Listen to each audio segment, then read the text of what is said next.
We remain steadfast in our commitment in delivering local news that matters. Stories that inspire. Enriching the lives of Filipinos in the Philippines and across the globe. This is your GMA Regional TV. Buong puso para sa Pilipino. Kini ang mga dagkong balita karong Lunes. Napo ka barangay sa Mandaue City, Gilunupan. Suliran sa tubig sa Lapu-Lapu City ipasusi sa Anti-Red Tape Authority. Streetlight sa kalsada sa Osmeña Boulevard ipaibot sa Cebu City LGU. O ang kinaham nga Silvanas lakip sa best cookies sa tibok kalibutan.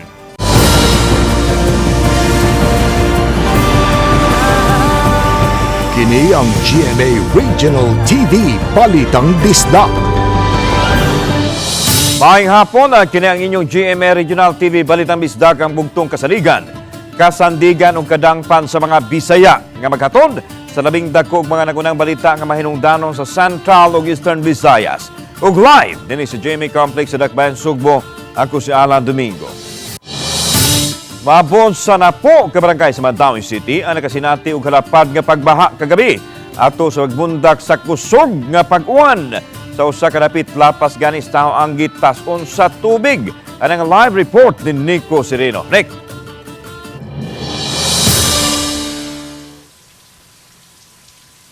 Yeslan sa barangay Ibabaw Estancia gipabakwit kining mga residente sa moabot duha ka mga sitio human mitaas kaayo ang level sa tubig sa ilang lugar lapas taw na gani sa pipila ka lupang bahin.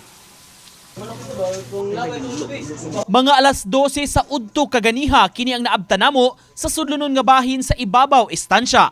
Napugos pag-ubog sa baha ang mga residente aron maabot ang ilang balay. Nahubas-hubas gamay na gyud hinuon kini itandi kagabi kundi intaas kaayo ang level sa tubig. Lapos la tao.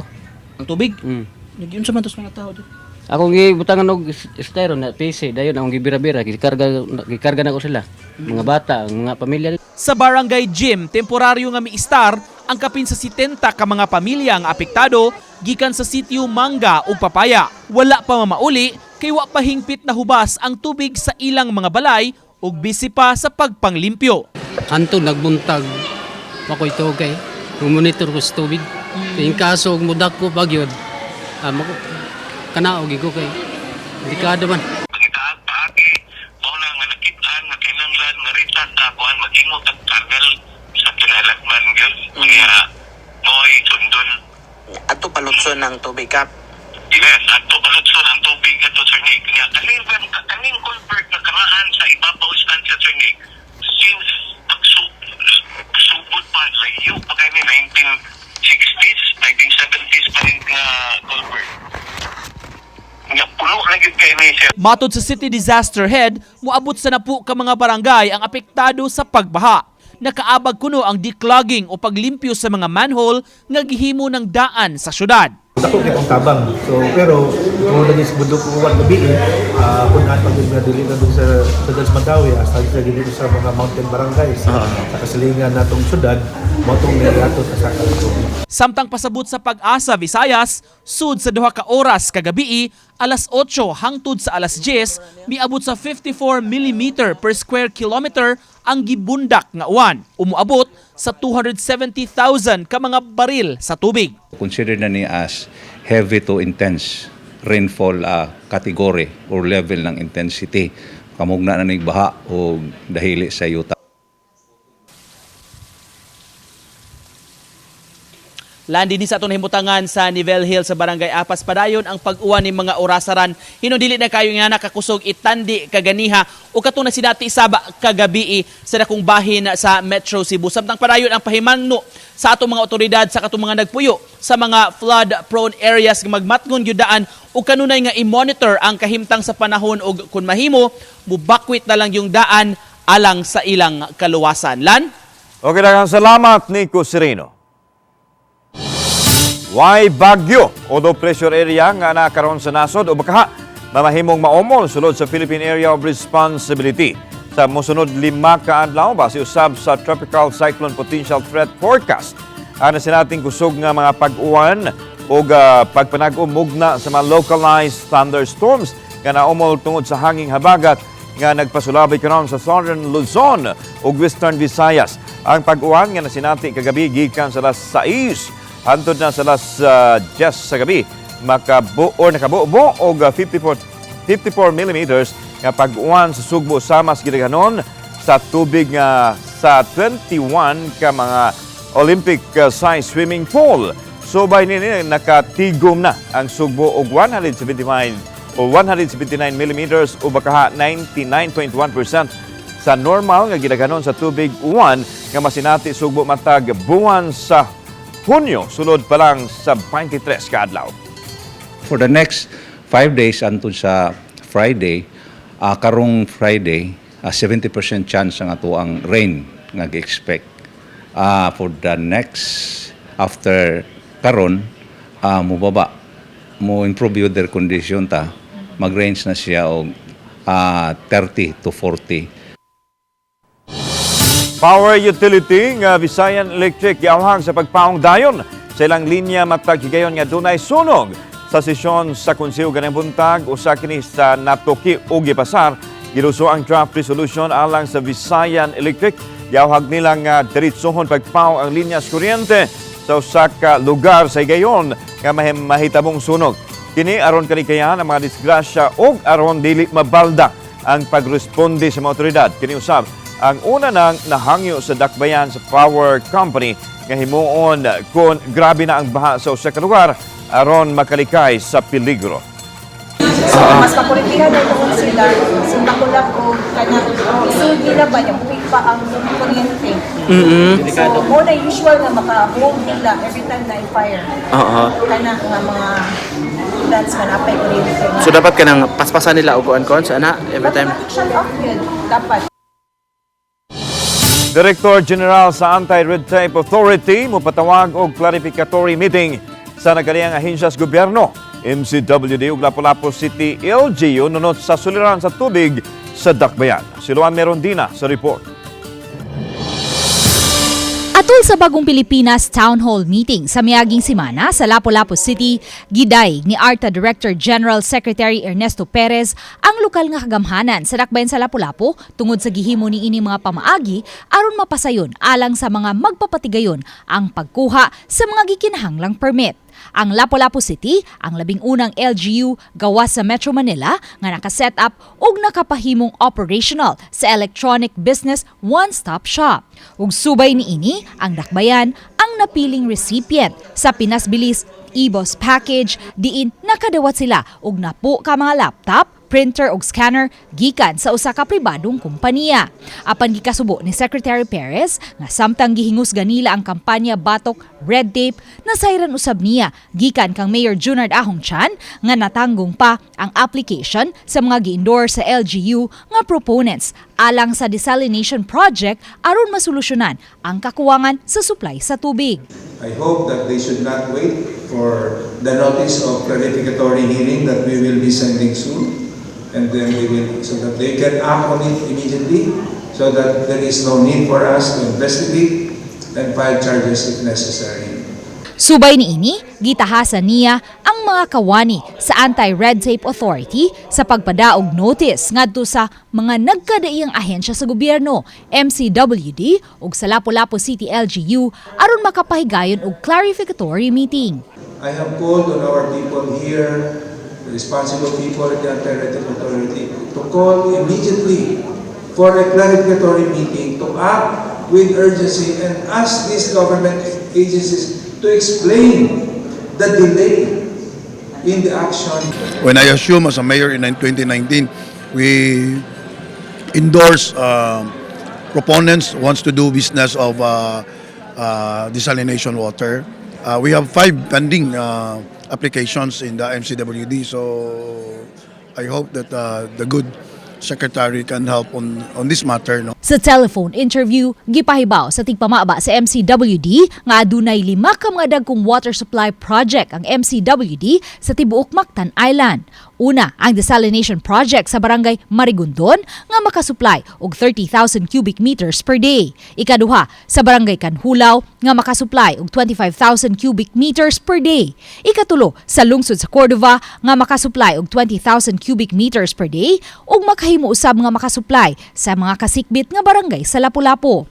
Ikaupat, sa barangay Basak, 15 cubic meters per day ug ikalima, ana mahimutang sa MEPS 1 nga makadeliver og 5,000 cubic meters per day. Sa 5 ka mga water supply project, ang desalination plants lang sa Basak ug MEPS ang nakadeliver pa. Hinuon, ang sa Basak, 5,000 cubic meters per day pa lang ang inisyal nga nasupply sa MCWD. Samtang sa MEPS, 3,000 cubic meters pa usab ang ilang na-deliver. Gipasabot sa MCWD nga sa pagkakaron, giput on hold lang una ang water supply project sa Marigondon ug Kanhulaw tungod sa water rate adjustment nga wa pa maaprubahi.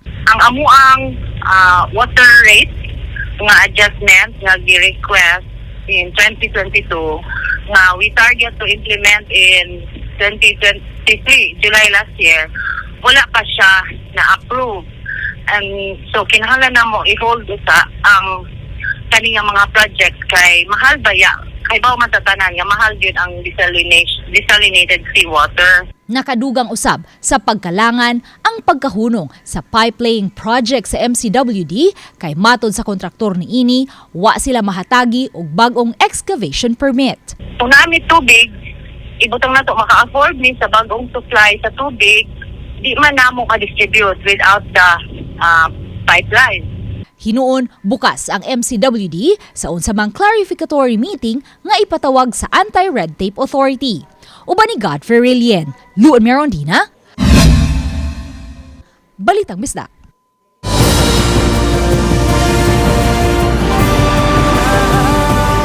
Kini ang GMA Regional TV Balitang Bisdak.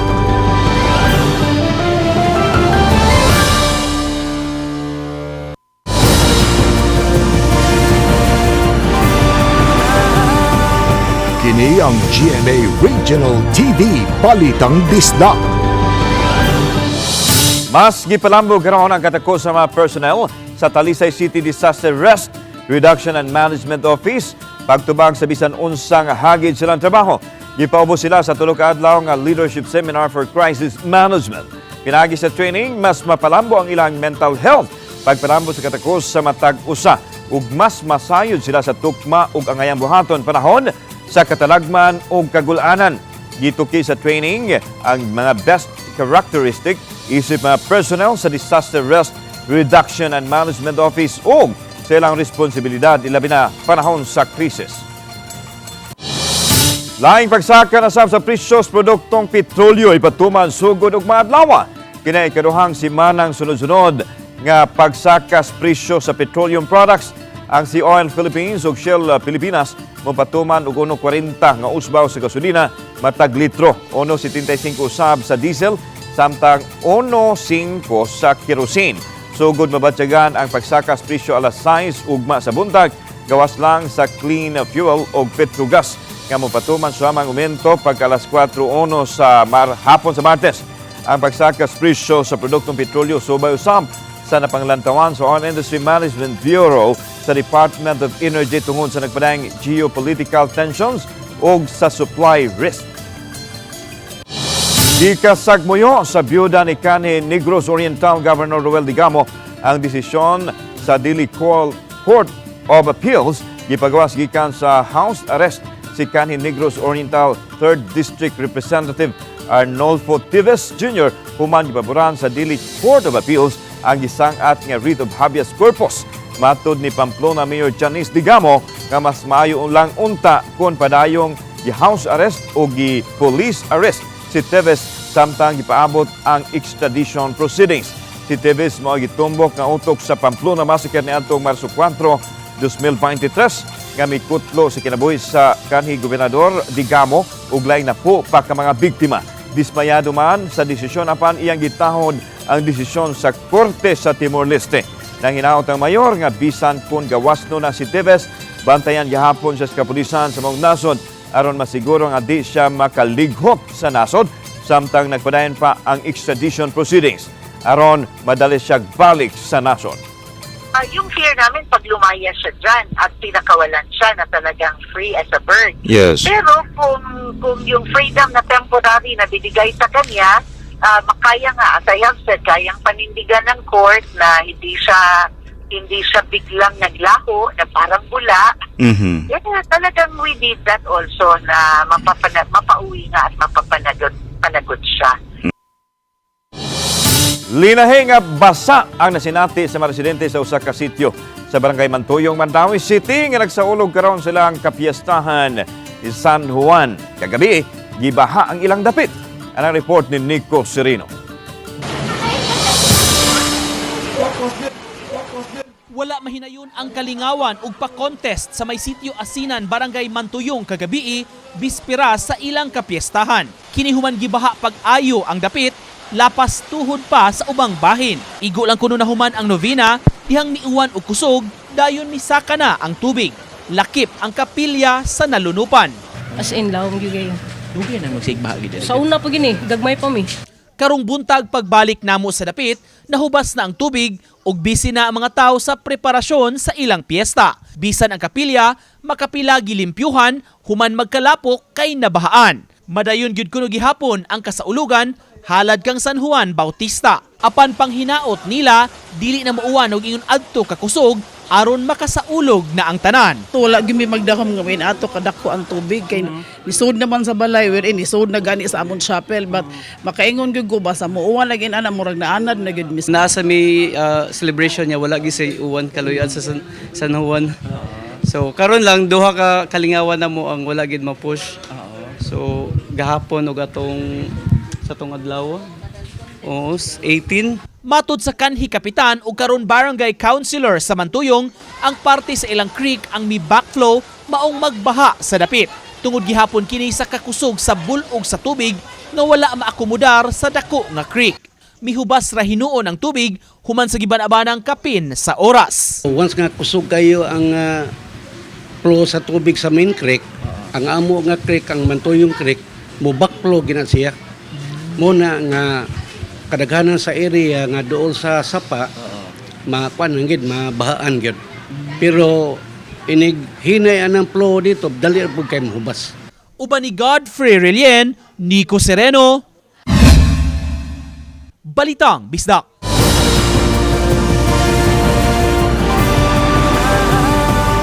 Kini ang GMA Regional TV Balitang Bisdak.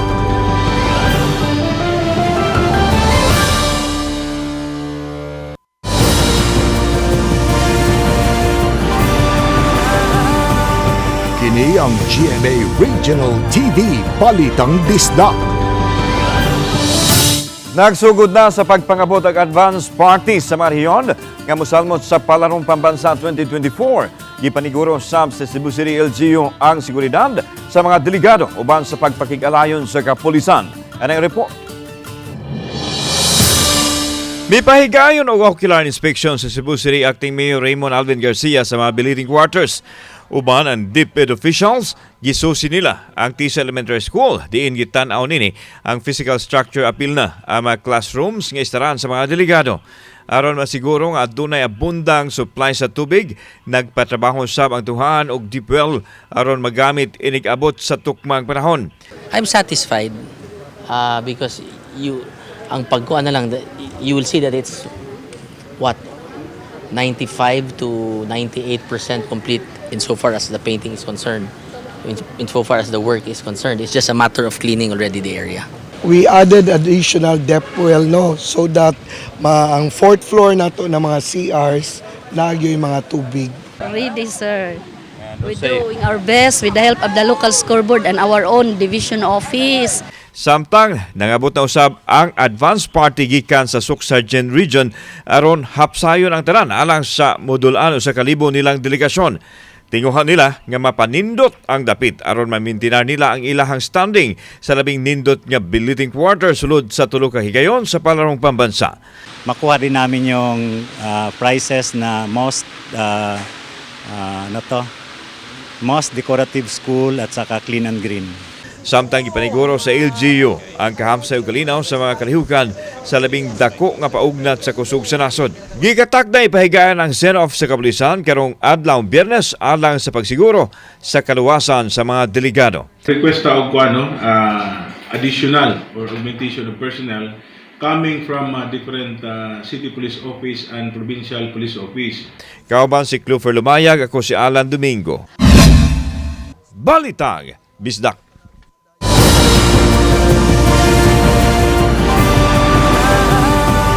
Kini ang GMA Regional TV Balitang Bisdak.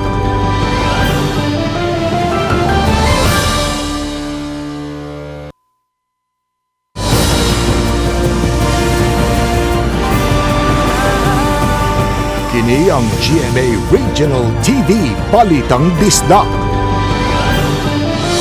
Ipahunong ni Cebu City Acting Mayor Raymond Alvin Garcia ang pagpabarog sa mga street lights sa Osmeña Boulevard ug ipaibot usab kadtong napabarog na. Kini tungod kay naghatag kunog peligro di lang sa mga motorista kundi apil usab ang mga pedestrian. Araso yung street lights gabahin sa Port Tolling Project kaya sa national government ubos sa Cebu Bus Rapid Transit kun CBRT. Din una nang gipadayag sa tagduma nining adunay approval mismo sa acting mayor. Subay sab kini sa pedestrianization program sa Cebu City LGU. Din himuon nga pedestrian lane ug bike lane ang 1.15 kilometers nga gitason sa kalsada gikan sa Plaza Independencia hangtod na sa eskina sa P. Rosario. Apan giklaro ni Garcia nga in principle ang iyang paghatag o pagtugot tungod kay kinahanglan nga motuman sila sa proseso ilabi na ang pagtugot gikan sa Konsehos Dakbayan. Ikinakdang tigumo sa acting mayor ang mga opisyal sa CBRT o guban pa mga stakeholders aron matuki ang isyu.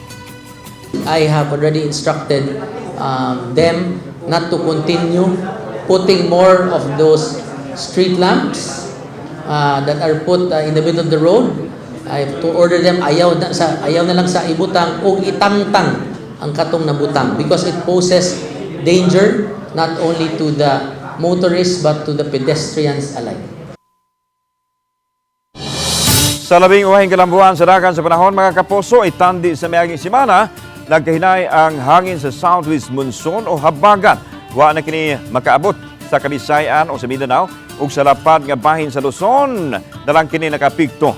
Ang ubang bahin sa nasod, posible usab nga makasinatig localized thunderstorm.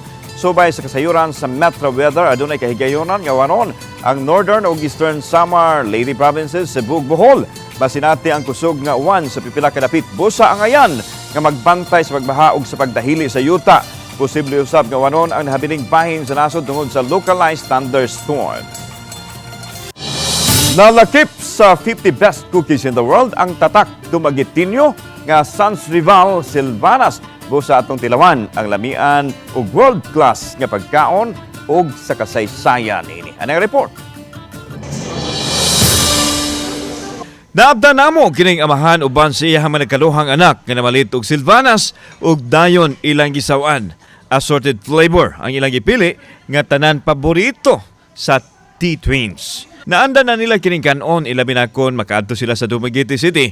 Diin kini gihimo apan aduna usay outlet nini sa ubang bahin sa nasod lakip na ang Cebu. It is good. Which one is your favorite? Chocolate. Good. Lahir ni siya mo ni number 1 gyud nga mo ni nakauna sa tanan diri sa atong nibalan sa Dumaguete. Gikalipay sa Sans Rival nga nalakip ang ilahang frozen cookie nga Silvanas sa 50 best cookies in the world. Ang kinaham nga classic butter flavor nga Silvanas ang unang gihimo sa kusina sa matriarka sa Sans Rival nga si Trinidad Trining Teves Sagarbarria. Tungod sa kalami, nahimo na kining delicacy sa Dumaguete ug miabot na sa ubang dapit sa nasod. Gawa sa classic butter flavor, aduna sa chocolate, ube, pandan, raspberry, strawberry ug lemon nga nakadani usab sa mga hinamis. So kanina naman ko ni siya.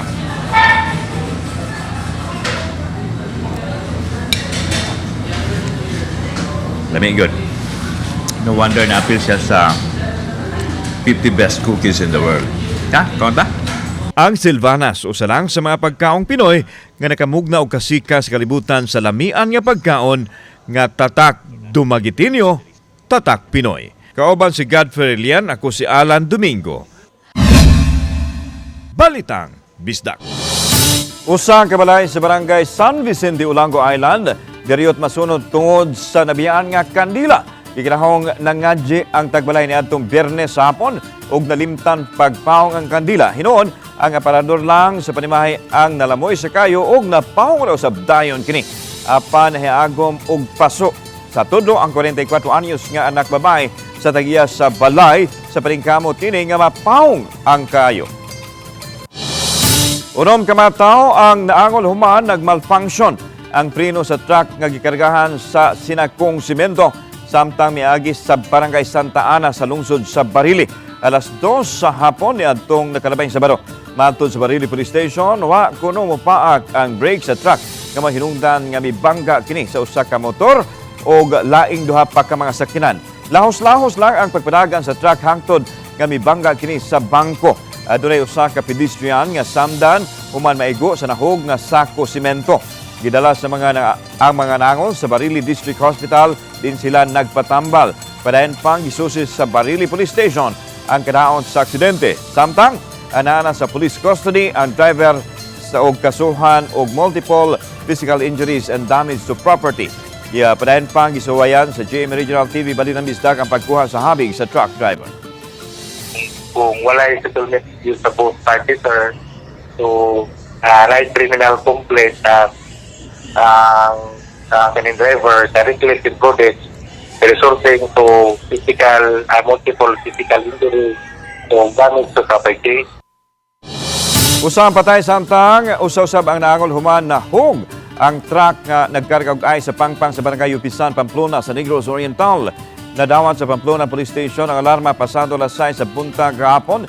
Daling girescue ang driver sa truck ug ang pahinanti nini gikan sa 30 metros nga giladmon nga pangpang. Gidala sa labing duol nga ospital ang mga biktima apan gideklarar nga dead on arrival ang pahinanti sa truck. Samtang gipaubos pas obserbasyon ang driver. Matod sa traffic investigator nga nawad-an og preno ang truck pag-abot sa kurbanahong bahin sa karsada. Gumikan sa kabugat sa karga sa truck wa kini napugnan sa railing sa karsada ug milahos gyud sa pagkahulog sa pangpang. Taas-taas ning lugsungon samtang nagminugarin sila sa downhill. Karga nila man ng ice. Sa nakakita ko dito, murag ang brake mo lima sir. Taas-taas ning lugsungon samtang nagminugarin sila sa downhill. GMA Sportscaster og 24 oras game changer host Martin Javier kauban si Sparkle artist John Vic de Guzman bilingaw sa mga taklubanon sa to sa Miss Tacloban 2024. Ano yung report? Sa month-long celebration sa tinuig nga Sangyaw Festival 2024 sa Tacloban City, Leyte, danghan ang giandam nga mga kalingawan alang sa mga Taclobanon usa niini ang Miss Tacloban 2024. 13 ka mga kandidata ang nag-indigay sa ilang kaanyag aron maangkon ang titulo. Ang sportscaster og 24 oras game changer host Martin Javier mo'y nahimong opisyal nga host sa ikaduhang higayon. Introduction pa lang, pasabog na ang opening numbers sa mga kandidata. Aduna sa swimsuit competition o best in evening gown. Usa sa mga highlights sa events, maong pagharana ni Sparkle artist o abot kamay na pangarap star, John Vic de Guzman, sa mga kandidata o sa mga Taclobanon nga mitambong sa kalingawan. Human gianunsyo ang top 5, diretso sa question and answer portion, di nagpakita ang mga kandidata sa ilang kahibaw sa pagtubag sa mga pangutana sa katilibanong issue. Napili isip Miss Tacloban 2024 si candidate number 13, Crystal Sheen M. Barrido, gikan sa Barangay 42, Avenida Veteranos, Tacloban City, Leyte. It's been an awesome experience, back-to-back years, seeing all of these ladies go through, of course, this journey. And congratulations sa lahat ng mga nanalo at syempre congratulations sa mga candidates natin for making it this far in the competition. It's a learning experience for them. I'm sure this is just the first step of their careers, but overall, it's great to be here for the second straight year. Well, ayan, sa lahat ng taga dito sa Tacloban, maraming salamat sa mainit na pagtanggap nyo sa akin at sa lahat ng kapusong kasama ko. And syempre, happy Sangyaw Festival. Sana makabalik pa ako uli dito and looking forward soon na makapag-perform ako uli. Kauban si Clans Gabutin, Mark Regia Abella.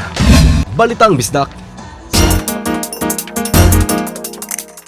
Sa buot mamahimong kabahin sa nagunang leading broadcast network ng GMA Network, anay mga bakanting trabaho alang kaninyo.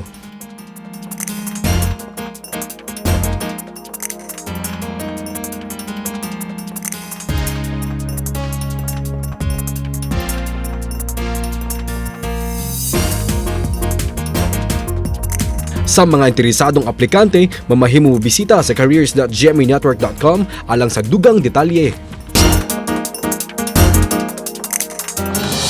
Nakabenepisyo sa lain-laing serbisyo gikan sa City Hall ug maayensya sa gobyerno ang mga residente sa Barangay Umapad, Mandawi City. Ang report ni Nico Serino. Sa gym sa Barangay Umapad, gihimo ang Barangayan Program sa City Hall. Gidala ang lain-laing mga departamento aron motanyag og libreng serbisyo, sama sa check-up ug dental services sa taga City Health Department, legal consultation, veterinary services ug uban pa. May mga seminar ug livelihood program sab nga gihatag aron makakat-on ug makanegosyo ang uban. Ang ubang mga ahensya nagtanyag sab sa serbisyo sama sa pagkuha sa police clearance ug libreng patupi sa AFP. Lindot kay gani kay ilang ginoo. Lindot kay sa kanang way ito pumasahin, mag-ride mo na. Gani magakaw ra ba kay kuan ra ba Matod sa kapitan, dakog tabang ang barangayan labi na sa sitwasyon karon. Tungod sa kakulian, wala na aprobahan sa konseho ang ilang annual budget. Maungwa sila makapagawas og pondo sa mga programa. Gipanghinaot nila, masulbad na kini. At least, sa kalisod mo na kahintang karon sa Barangay Umapad, naay nahatag nga tabang ngadto padung sa katawhan gikan sa city. Lisod naman daron. Gipasalig hinuon sa mga city officials padayong suportaan ang barangay sa mga panginahanglanon labi na nga wa pa mahapsay ang suliran. Nico Sereno, Balitang Bisdak.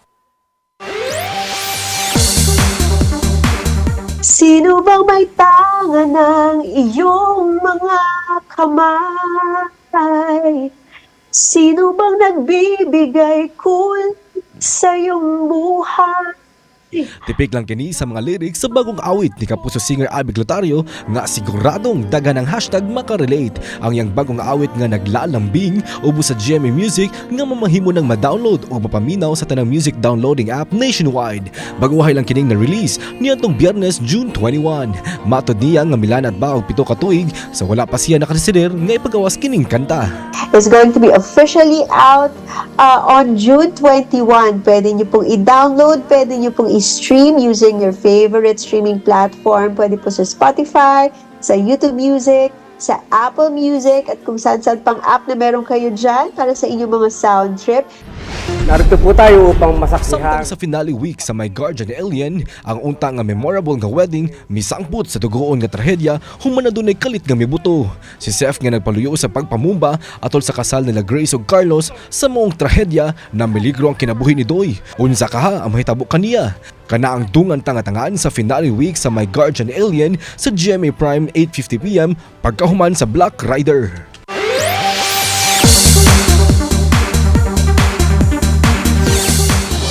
Samtang makita ninyo kining mga episode sa official website sa GMA Regional TV, www.gmaregionaltv.com. Pwede usab ninyong mabisita ang among official YouTube channel, GMA Regional TV, o i-click ang subscribe button alang sa labing init nga balita gikan sa mga rehiyon tungod sa GMA Regional TV Local News Matters. Kami, ang GMA Regional TV Balitang Bisdak, kinatibukang pwersa alang sa mas dakong misyon ug mas salapad nga pag-alagad sa nasod. Maayong hapon, mga kapuso.